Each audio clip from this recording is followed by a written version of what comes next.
നിയമ വിദഗ്ധൻ മുൻ പാർലമെന്റ് അംഗം ഡോക്ടർ സെബാസ്റ്റ്യൻ പോൾ ടെലിഫോൺ ലൈനിൽ ചേരുന്നുണ്ട്. ശ്രീ സെബാസ്റ്റ്യൻ പോൾ, ഇന്നിപ്പോൾ ലോക്സഭയിൽ കൊണ്ടുവരുന്ന ഈ വിവാദ നിയമം ബില്ല് അതുമായി ബന്ധപ്പെട്ട് ഇപ്പോൾ തന്നെ കേന്ദ്ര ഏജൻസികളെ ഉപയോഗിച്ച് മോദി സർക്കാർ എങ്ങനെയാണ് പ്രതിപക്ഷ പാർട്ടികൾ ഭരിക്കുന്ന സംസ്ഥാനങ്ങളിൽ ഇടപെട്ടിട്ടുള്ളത് എന്നതിന് നിരവധി ഉദാഹരണങ്ങൾ നമ്മുടെ മുമ്പിലുണ്ട്.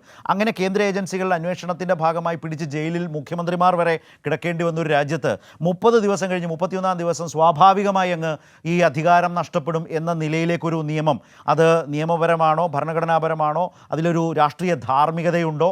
ഇപ്പോഴത്തെ ഒരു പാർലമെൻറ്റ് സാഹചര്യം അറിയാമല്ലോ, ശക്തമായ പ്രതിഷേധം പല വിഷയങ്ങളിൽ നിൽക്കുന്നു. ഇതിനിടയിലൂടെ ലോക്സഭ ഇതും പാസ്സാക്കി മുന്നോട്ട് പോകുന്ന നില രാജ്യത്ത് വന്നാലോ? അടിയന്തര പ്രാധാന്യമുള്ള പൊതു താല്പര്യം അങ്ങനെ കാര്യമായി ഉൾപ്പെടുന്നതായ ഒരു നിയമനിർമ്മാണത്തിനല്ല ഇപ്പോൾ ഗവൺമെന്റ് അടിയന്തരമായി ശ്രമിച്ചുകൊണ്ടിരിക്കുന്നത്. കേൾക്കുമ്പോൾ നമുക്ക് പ്രത്യക്ഷത്തിൽ അത് ന്യായമല്ലേ ശരിയല്ലേ എന്ന് തോന്നിയേക്കാം. കാരണം ഒരു മുഖ്യമന്ത്രി 30 ദിവസത്തിൽ കൂടുതൽ ജയിലിൽ കിടക്കുന്ന സാഹചര്യം ഉണ്ടായാൽ അയാൾ ആ സ്ഥാനം ഒഴിയണം. ആ സ്ഥാനം ഒഴിയണമെന്ന് സാധാരണഗതിയിലും എല്ലാവരും ആവശ്യപ്പെടാറുണ്ട്. പക്ഷെ ഇവിടെ ഇപ്പോൾ ഒരു വളരെ പ്രത്യേകതയുള്ള അപകടകരമായ ഒരു സ്ഥിതിവിശേഷം രാജ്യത്ത് നിലനിൽക്കുന്നുണ്ട്. ഏത് രീതിയിലും ഒരാളെ 30 എത്ര കാലം വേണമെങ്കിലും ജയിലിൽ പാർപ്പിക്കാനുള്ള സൗകര്യങ്ങൾ കേന്ദ്രം ഭരിക്കുന്ന പാർട്ടിക്കുണ്ട്. അതിനൊക്കെ എത്രയോ ഉദാഹരണങ്ങൾ നമുക്ക് ചൂണ്ടിക്കാണിക്കാൻ കഴിയും. ജുഡീഷ്യറിയുടെ ഒന്നും ഫലപ്രദമായ ഇടപെടൽ അവിടെ ഉണ്ടാകുന്നില്ല. ഇപ്പോൾ ഈ പ്രസക്തി ചർച്ച ചെയ്യുന്ന വിഷയത്തെക്കുറിച്ചാണെങ്കിൽ തന്നെ ഡൽഹി മുഖ്യമന്ത്രിയായിരുന്ന അരവിന്ദ് കെജ്രിവാൾ ഒരു നല്ല ഉദാഹരണമല്ലേ.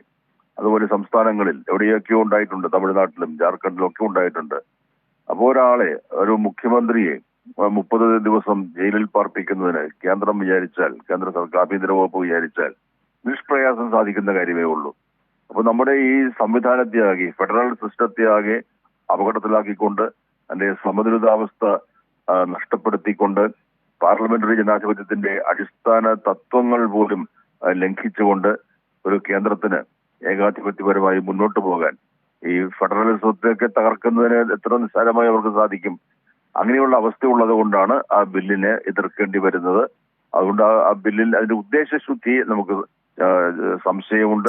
ആ ഉദ്ദേശശുദ്ധി മാത്രമല്ല, അത് പ്രായോഗികമായി നടപ്പാക്കുമ്പോൾ സംഭവിക്കാൻ പോകുന്ന അപകടങ്ങളെക്കുറിച്ചും നമ്മൾ ബോധവാന്മാരാണ്.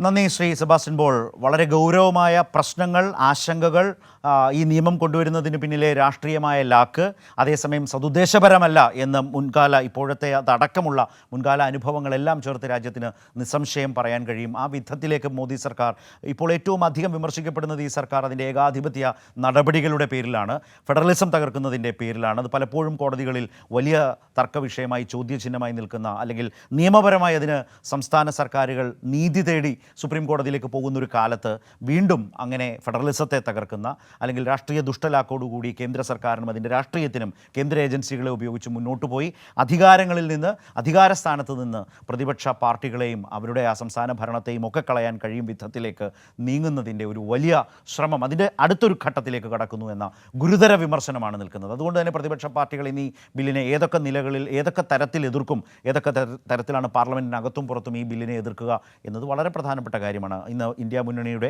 യോഗവും അതുമായി ബന്ധപ്പെട്ട് പാർലമെൻറ്റിൽ ചേരുന്നുണ്ട്.